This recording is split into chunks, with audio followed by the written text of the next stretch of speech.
Hello, good morning guys. So mao ni akong may strawberry plants. So last 2 months I started my strawberry plants by 10 pieces of strawberry seedlings. So this is for almost 3 months. These were all my new strawberry seedlings, including the runners. So ning daghan gid sila guys. Ani karon buhabuyag. So as you can see, naghimo na lang ko garden para rin nila kay paspas buyag ang kuan.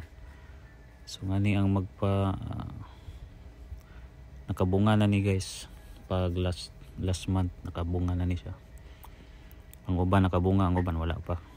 So tara ang usaw.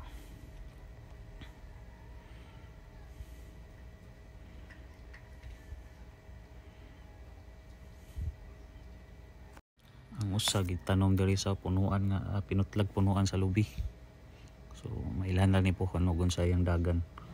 Kaling usa gitanom sa kaang masapod. Kung mo survive to kaning usa bisag asa ang uban.